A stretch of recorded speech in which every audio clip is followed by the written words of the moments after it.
அப்படியா? அமைச்சர்களே, பார்த்தாயா? என் மகன் தாய் தந்தை வார்த்தையிட்ட மீறியதே கிடையாது. சென்றது கோவிலும் இல்லை, தந்தைச்சோழ்மைக்கு மந்திரம் என்று பார்த்துக்கோங்க. இப்போது எப்போது தயாராக இருக்கிறதா? தயாரா இருக்கிறது.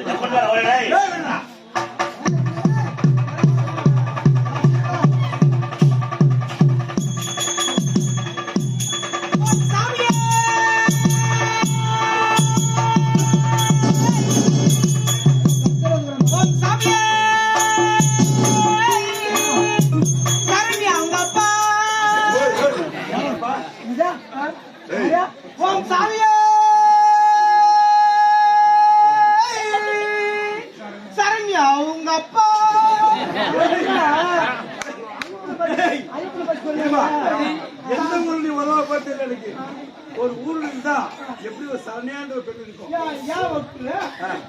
சாமியே சரண அவங்க அப்பா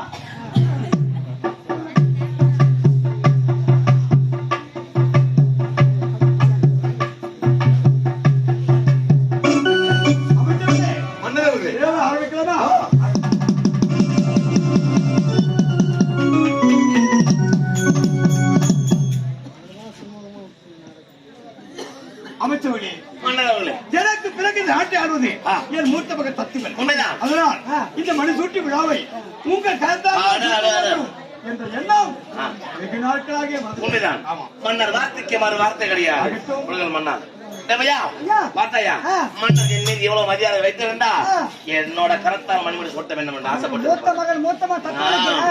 இருந்த போதும் சத்திய நாட்டு மக்களே, புதியதாக மன்னர் பதவி ஏற்கக்கூடிய மூத்த மகன் தத்துவனுக்கு மணிமணி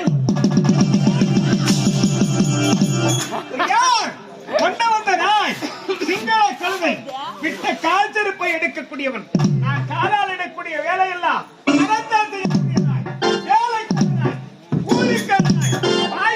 வெளியே இருக்கக்கூடிய நாய்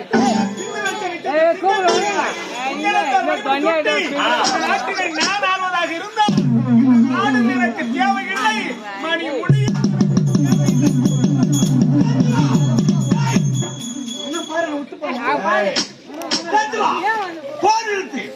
யாரை பார்த்து என்ன பார்த்து கொடுக்கிறார்?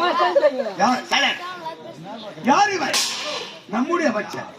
நம்முடைய அமைச்சரோட கருத்தாலை வழிபடி சுற்றினால் ஏன் ஏற்றுக்கொள்ள இருக்கிறார்? இப்படி 1000 பேர் கூடிய அவையிலே ஆண்டவரை அவதூறாக பேசியது இது மன்னிக்க முடியாத குற்றம். குற்றமே குற்றம். அமைச்சர்களே, ஏதோ என் மகன் சின்னம் சிறியவன், உலகம் அனுபவம் தெரியாதவன். ஆகையால் இந்த 1000 பேர் கூடிய அவையிலே உங்களை அவதூறாக பேசியது எங்கள் இருவருக்குமே மனம் தாங்க முடியவில்லை. ஐயோ மன்னா, அதனால் தேவையில்லை மன்னா, எனக்காக என் மகனை மன்னித்து. ஐயோ மன்னா, பெரிய வார்த்தை பேசாதீங்க மன்னா. யாரு? என்னுடைய மகன். நான் பெற்றெடுத்தாதான் இல்லையா? பெற்றெடுக்காத இல்லை. என் மாறு மீத தோல் மீத போட்டு வளர்த்த புள்ள. என்னோட மகன் என் தோல் மேல ஒதுத்தா நான் எனக்கு வச்சு பண்ண என்னோட மகன் தானே இருக்கட்டும். அமைச்சருடைய பெருந்தன்மை பார்த்தாயா? இப்படி 1000 பேர் கூடிய அவையிலே அவதூறாக பேசியது இது மன்னிக்க முடியாது குற்றம். சரி, அமைச்சர் கருத்தாலை மணிமணி சுற்ற ஏற்றுக்கொள்ள மறுக்கிறார். அப்பா, அதுதான் என்னுடைய நீண்ட நாள் ஆசை. அப்படியா? ஆமாப்பா.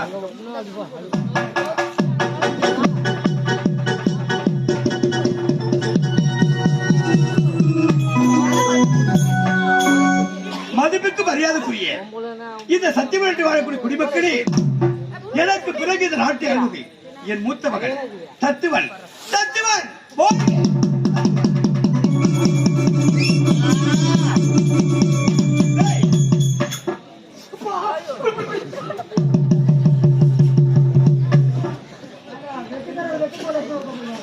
மகளே தத்துவா, நான் எப்படி நாட்டு மக்களுக்கு யாதொரு குறையில்லாமல் செல்வ சிறப்போடு அரசாட்சி செய்கிறோம், அவனே நீ வாழெடுத்து போறாய் பாடி வாழெடுத்து போராடி கையொட்டி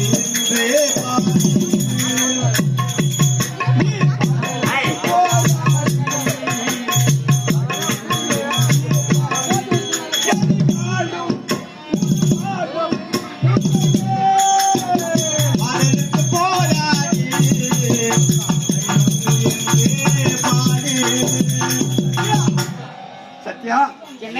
நீண்ட நாட்களாக நம் மனக்குள்ள ஆசையை நிறைவேற்றி விட்டோம்.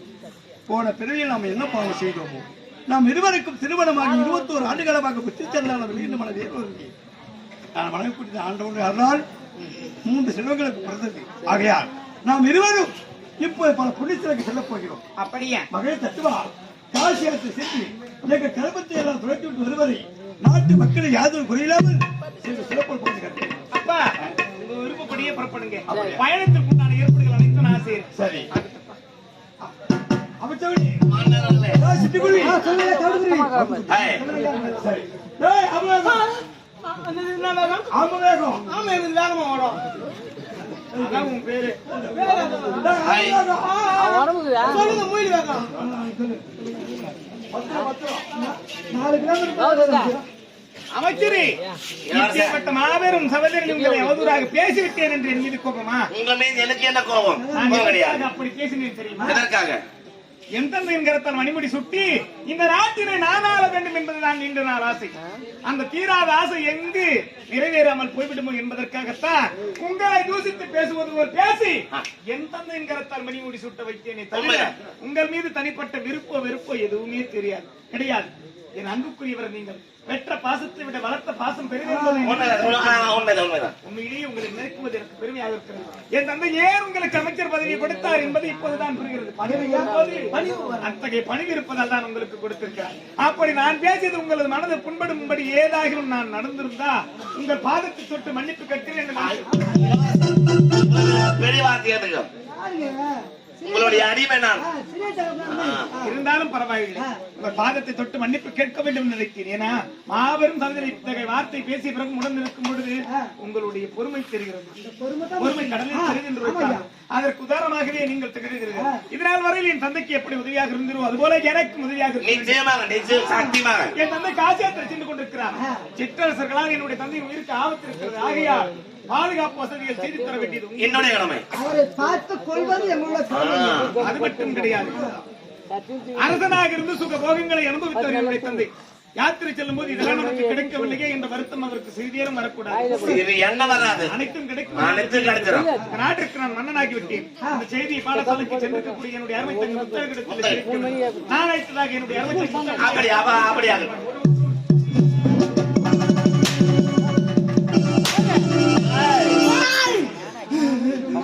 பதவி வந்தவுடன் பணிவு வர வேண்டும் என்று சொல்றானே அவனுக்கு வந்ததா? போடுங்க. பதவி வராது முன்னே அவ்வளவு ஆன்மமா பேசுறான்.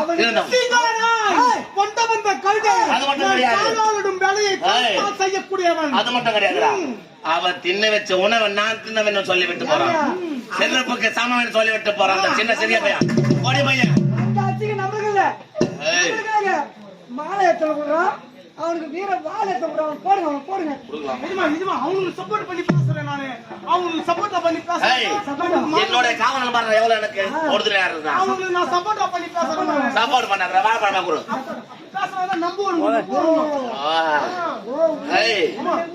இருந்தாலும் பணம் போகட்டும். போக போக தெரியும் கொல்லாத நாலு படம் தெரியும். அப்படி என்றால் பாம்புக்கு தேளுக்கு எந்த கொடைக்கு உடம்பெல்லாம் விஷம் அந்த அனைத்துமே இந்த மண்டலம் இந்த புதிய இளவரசனம் சந்திப்பார்கள். என் நாட்டை ஆள வேண்டியது என்னோட கடமை. இருந்த போது யாரை சந்திக்கணும்? இப்போது எங்க செல்லுக்கின்றான்? காசி யாத்திரை செல்லுக்கிறான் மன்னன். அவனுக்கு அதுதான் கடைசி யாத்திரை. ஓடிவா.